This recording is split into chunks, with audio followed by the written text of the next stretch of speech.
الحمد لله الذي خلق ما يشاء ويختار، خلق الأزمان وجعل بعضها أفضل من بعض في الثواب والمقدار، والصلاة والسلام على من أرشدنا إلى الاستفادة من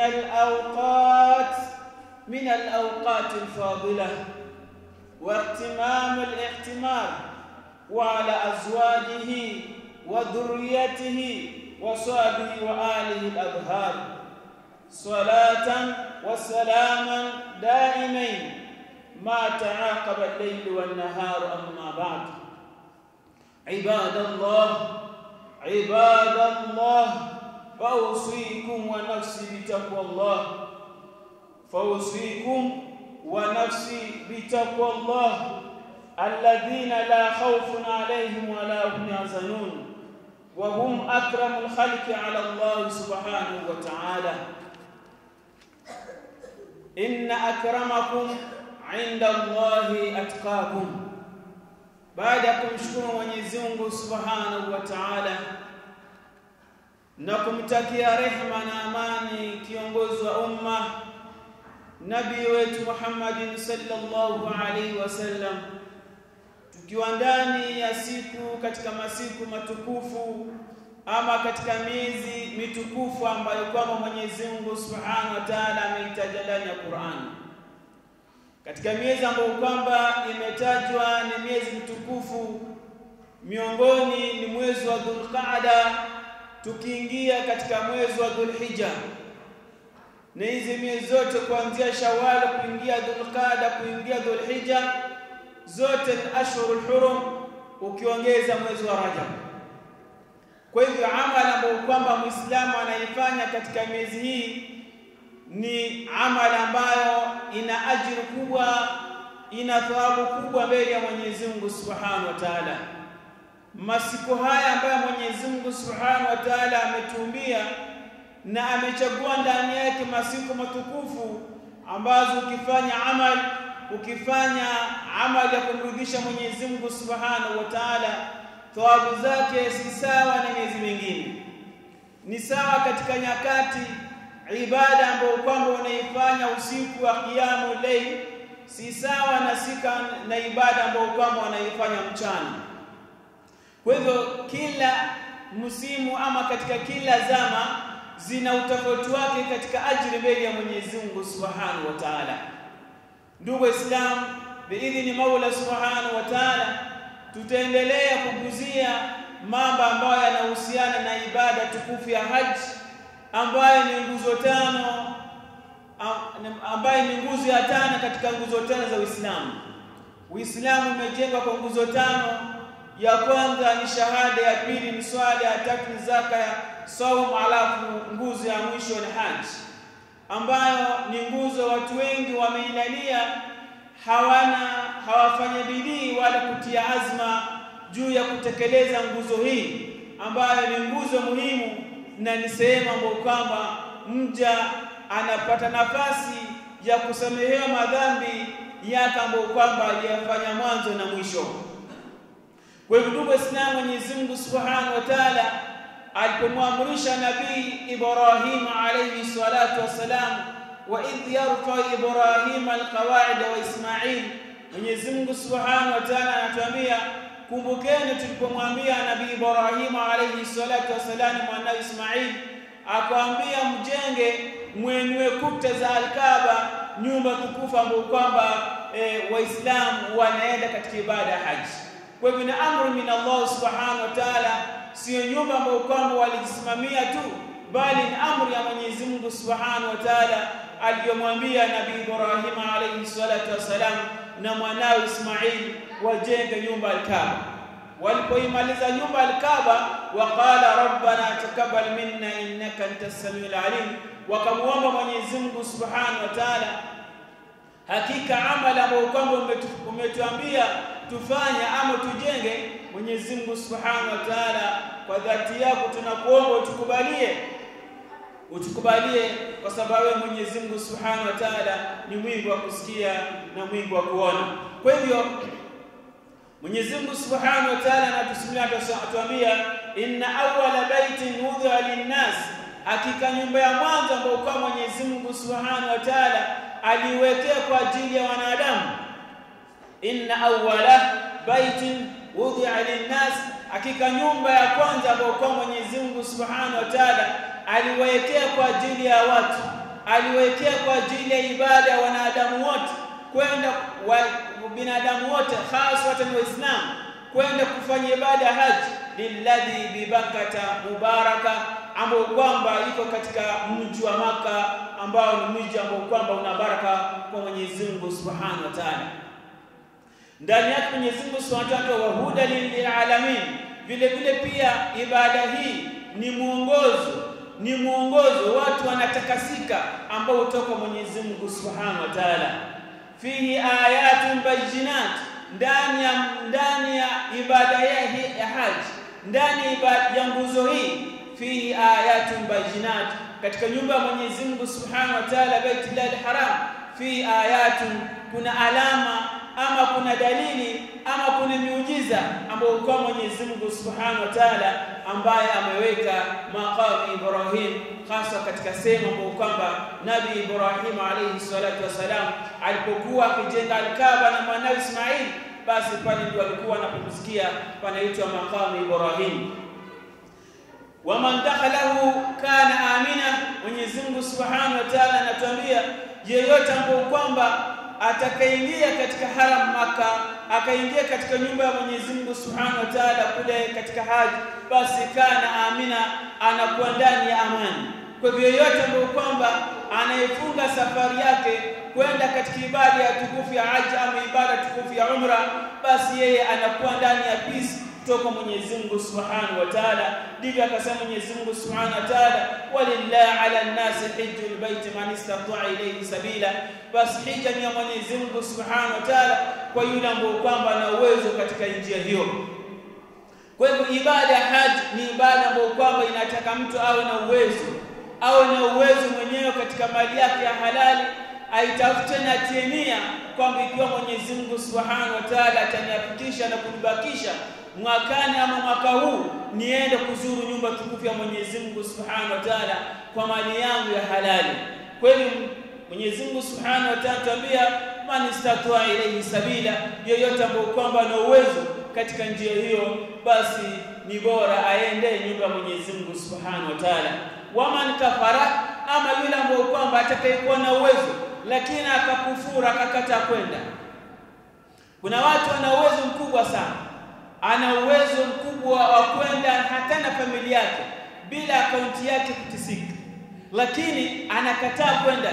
Yuko tayari kwenda mataifa mengi kwa ajili ya biashara, yuko tayari kwenda katika safari za mbali hata kuliko kule haji, lakini anahtari safari zingine, lakini hawezi kwenda katika ibada ya Mwenyezi Mungu Subhanahu wa Ta'ala, ibada haji. Anakufa, ana uwezo wa afya, ana uwezo wa mali, kwenda na kurudi, gharama zote ana uwezo, lakini anakataa. Mwenyezi Mungu Subhanahu wa Ta'ala anatuambia faman kafara, yule ambaye kwamba atakayekataa, fa inna Allah ghaniyun, hakika Mwenyezi Mungu Subhanahu wa Ta'ala ni mkwasi. Mwenyezi Mungu Subhanahu wa Ta'ala ndio al-ghaniyyu 'anil alamin, ni muwezo wa kila kitu, hamna yote ambayo kwamba anamzidi Mwenyezi Mungu Subhanahu wa Ta'ala katika uwezo.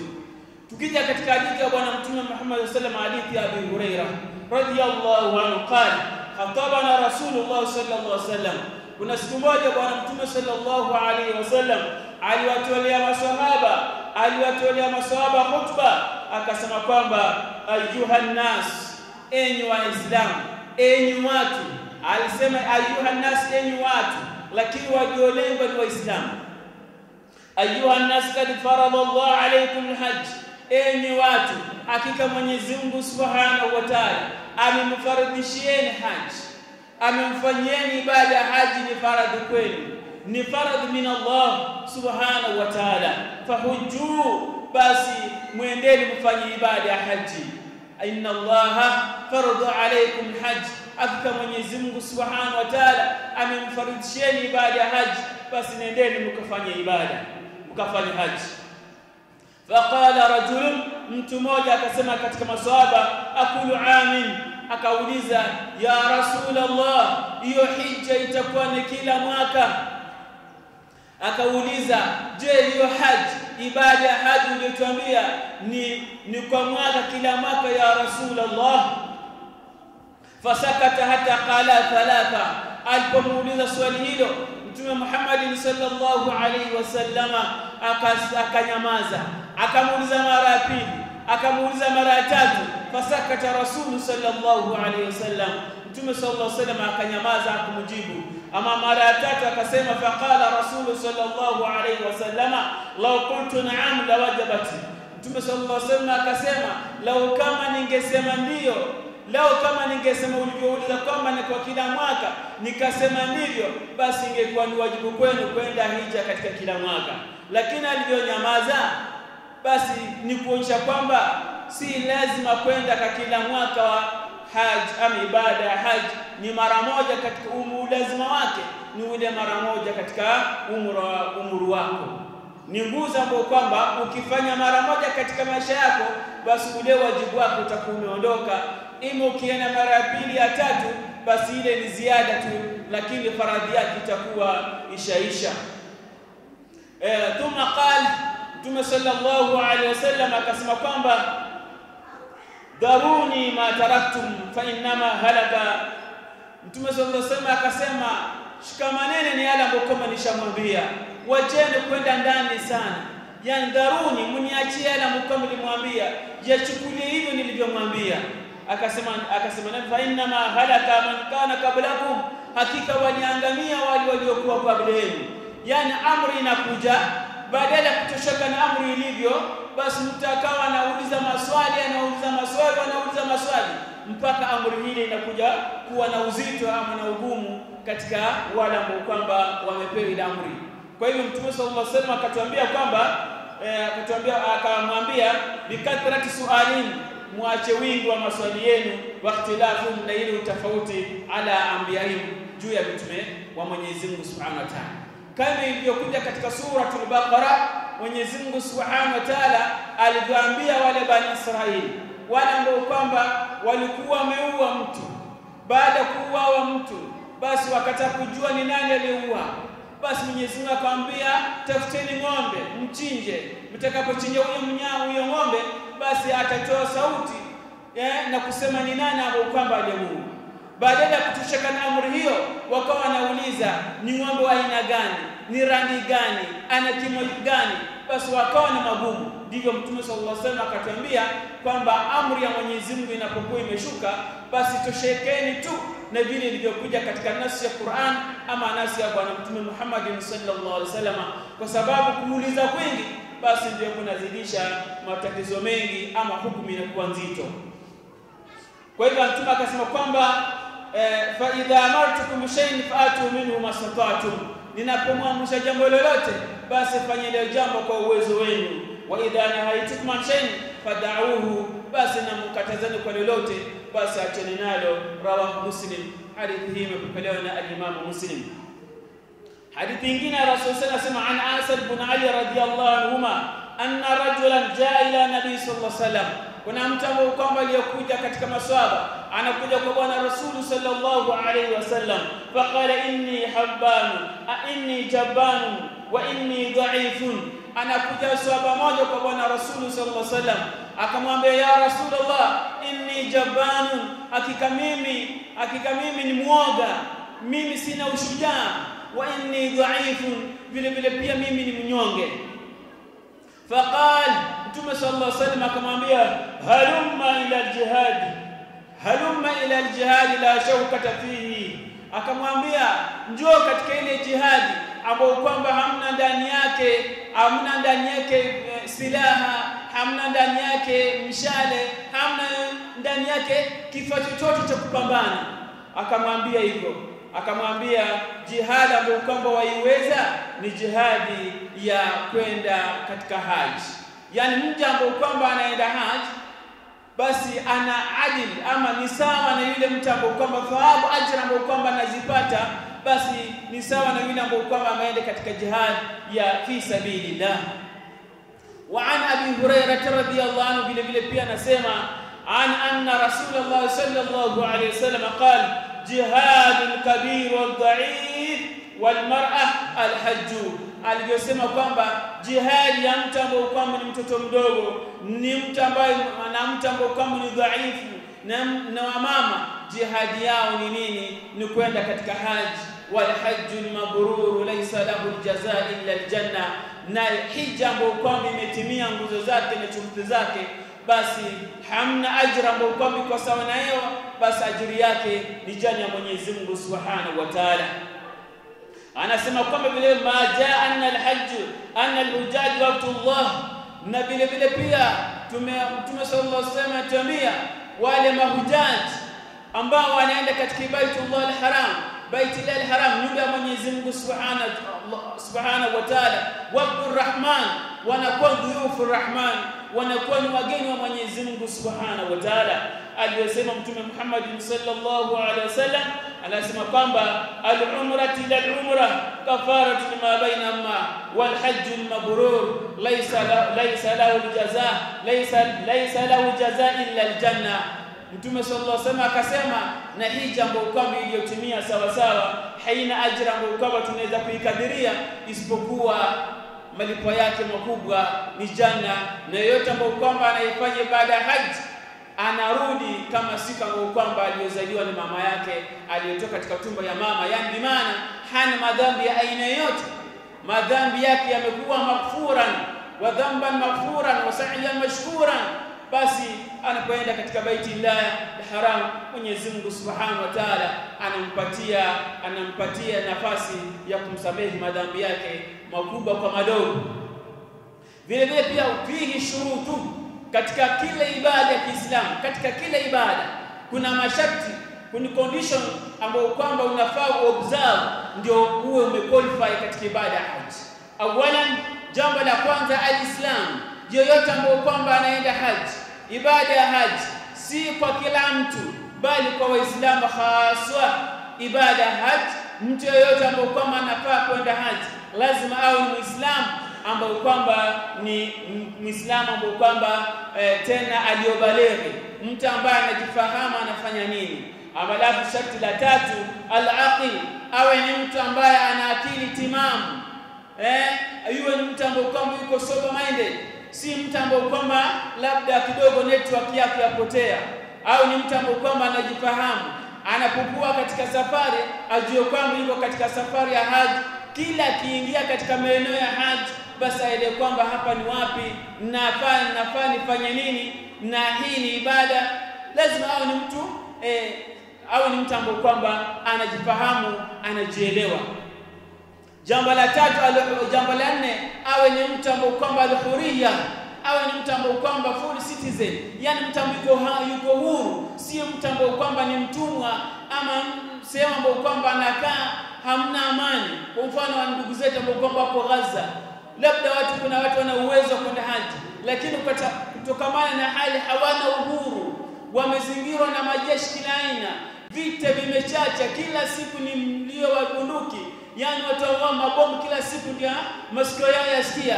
Basi huyo si lazima kwake kwenda katika haji, kwa sababu njia yenyewe ya kuelekea katika haji yenyewe basi ni njia ambayo kwamba haieleweki, kwa sababu hamna amani. Vile vile pia al-istitaa, ama sharti ya 4 ya 5 na ya mwisho al-istitaa, mtu awe na uwezo katika safari ile, yani awe na mali yake ya halali, chuma lake la halali, na atoe kwa ajili ya Allah Subhanahu wa Ta'ala, akijua kwamba hii ni ibada na ibada hii nitapata ajira mbele ya Mwenyezi Mungu Subhanahu wa Ta'ala.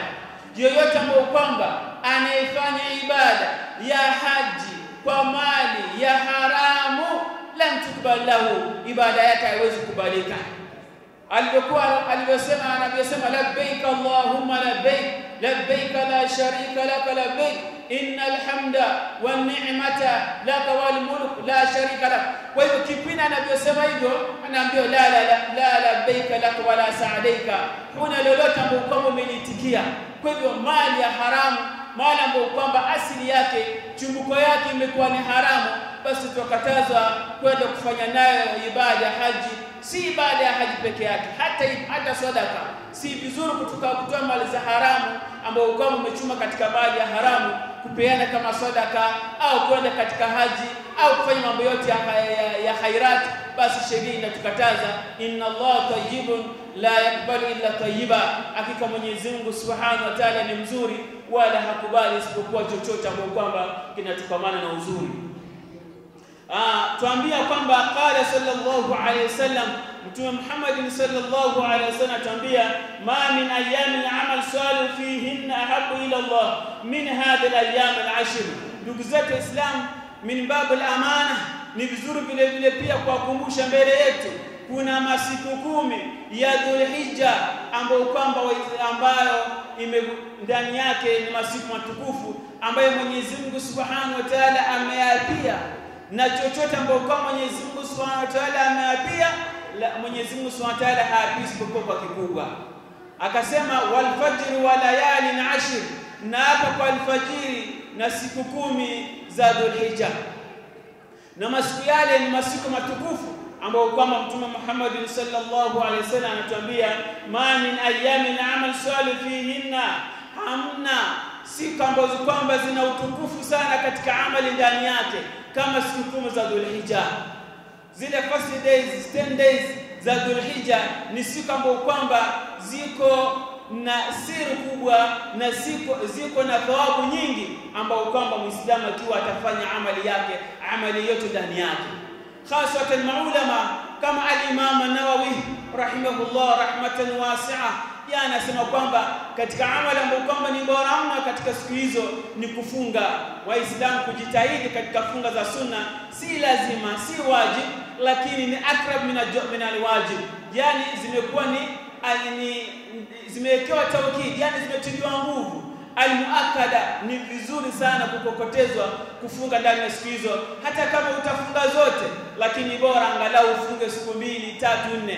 Ama siku ambayo kwamba ni muakkada zaidi kufunga ni ile siku ya Arafa, ambayo Mtume sallallahu alaihi wasallam anasema kwamba kafara yake Mwenyezi Mungu Subhanahu wa Ta'ala anamsamehe mtu mja ambaye atakayefunga siku moja katika siku ya tarehe 9 ama mwezi tarehe 9 siku ya Arafa, maana basi Mwenyezi Mungu Subhanahu wa Ta'ala atamsamehe madhambi yake ambayo kwamba ya mwaka huu na mwaka ambao kwamba ujao, fadhila kubwa ambayo kwamba mja anapata katika siku hizo.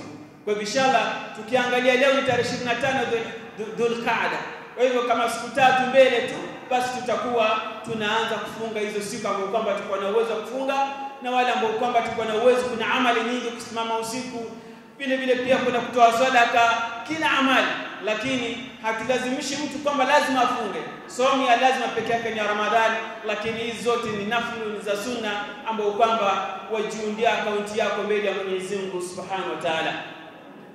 Kwa hivyo hiyo ni siku ambayo kwamba mja anapata ajira kubwa mbele ya Mwenyezi Mungu Subhanahu wa Ta'ala. Kwa hivyo tunaelekea katika ibada tukufu ya haji ambayo Waislamu kote ulimwengu Mwenyezi Mungu Subhanahu wa Ta'ala aliambia waadhina fi nas bil hajj atuka.